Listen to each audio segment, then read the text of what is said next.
इथे हे 1 वाटी तांदळाचं पीठ घेतलंय. आता हे चाळून घेऊया. टोपामध्ये ह्याच वाटीने, या वाटीने जे पीठ घेतले मोजून त्याच वाटीने पाणी पण घेऊया. 1.5 वाटी पाणी घेऊया.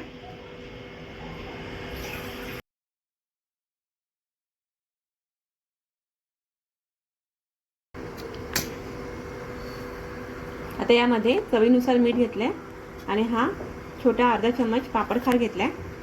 आता इथे पाणी गरम झालं, यामध्ये आपण हे टाकून घेऊया.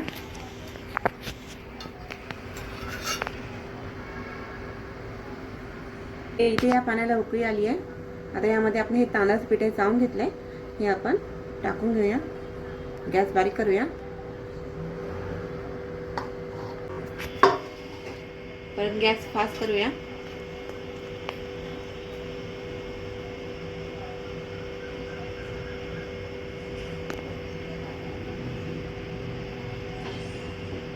दोन मिनिटं झाकण ठेवूया.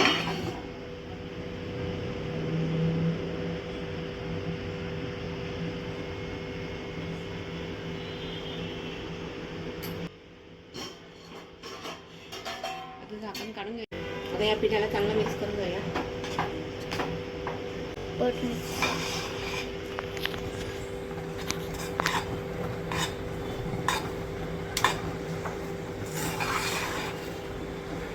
पीठ चांगलं मिक्स करून घ्यायचं आहे.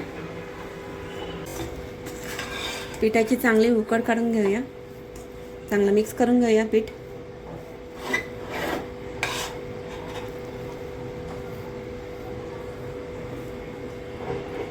आता मंद गॅसवरती, मिडियम गॅसवरती या पिठाला वाफेवरती शिजवून घेऊया. इथे गॅस बंद करून टाकला आहे आणि 5 मिनिटं आपण त्याला वाफेवरती असंच ठेवूया. आता 5 मिनिटं झाले. आता या पिठाला काढून घेऊया. तर इथे हे पीठ गरम आहे, त्यामुळे मी हे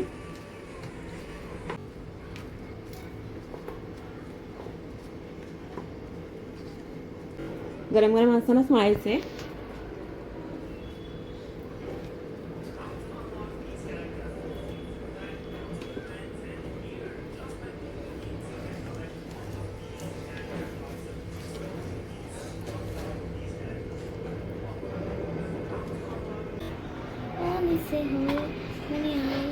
आता हे पीठ इथे थंड व्हायला लागलंय. आता मी हात लावू शकते. मी हाताने थोडंसं मळून घेते हे पीठ. आता यामध्ये आपण जिरं टाकून घेऊया. जिरं आपण पाणी उकळताना का नाही टाकलं, कारण की तांदळाचे पापड आहेत आणि जिऱ्याने कलर चेंज होतो पाण्याचा आणि पापडाचा पण, त्यामुळे आपण हे वरतून टाकलंय पीठ मळतानाच. मग हे पापड आपले अगोदर टाकलं असतं तर पापड आपले सफेद दिसले नसते, थोडे येलोइश दिसले असते. आता याला परत एकदा मळून घेते. आता इथे हे पीठ मळून घेतले. आता याला परत एकदा आपण असे गोळे करून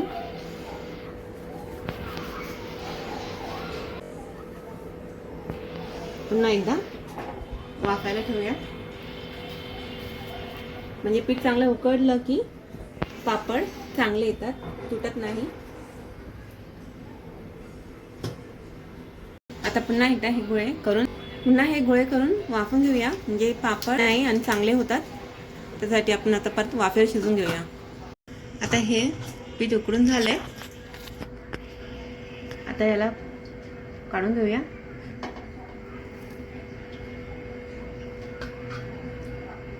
एक एक गोळा काढून बाकी पीठ झाकूनच ठेवायचं आहे. पद्धतीने एक गोळा काढून आता हे गरम आहे पीठ, तर परत एकदा मी याने मळून घेते.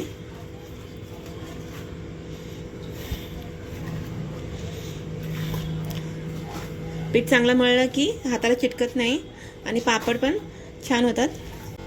पापड करतानाही पापड तुटत नाही. पीठ अजून गरमच आहे. अशा पद्धतीने सगळं पीठ चांगलं मळून घ्यायचं आहे. आता पुन्हा एकदा याला चांगलं मळून घेते. आता थोडंसं हात लावता येईल असं झालंय थंड.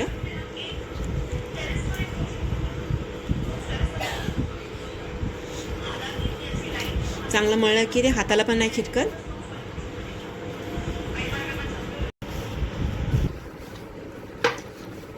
अशा पद्धतीने ते पीठ चांगलं मळून घ्यायचं आहे. चिटकायला लागलं की थोडासा हात ओलसर करून घ्यायचा आणि मग मळायचं.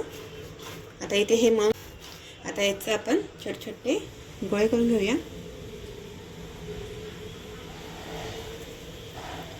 हे छोटे छोटे गोळे करून घेऊया. आता इथे हे पापड मशीन घेतली मी. आता त्यामध्ये मी हे कागद ठेवला, त्यावरती थोडंसं नॉर्मलचं तेलाला चोळून घ्यायचं आहे कागदाला दोन्ही साईडला. त्याने पापड जेव्हा आपण दाबू तो पटकन निघतो.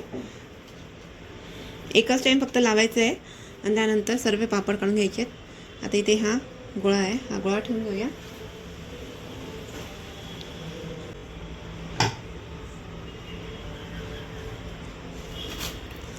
अशा पद्धतीने पापड दाबून घेऊया.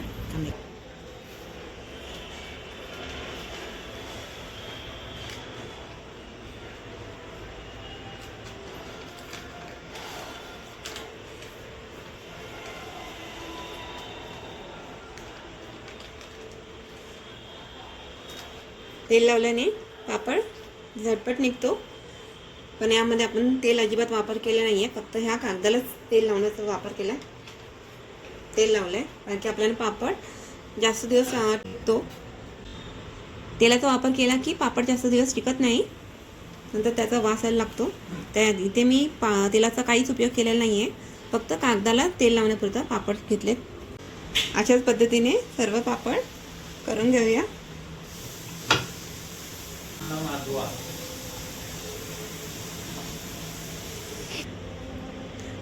जास्त जाड पण नाही, जास्त पातळ. उकड चांगली काढली आहे, त्यामुळे पिठाला एक प्रकारची शाईन आली आहे. अशाच पद्धतीने सर्व पापड करून घेऊया.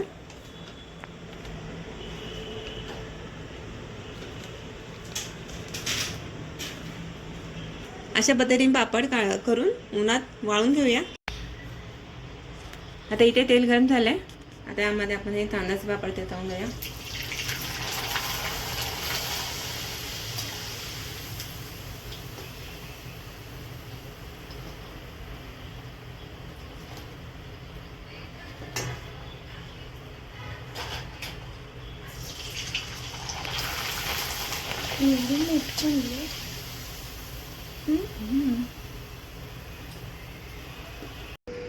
इथे बघू शकता तुम्ही, एकदम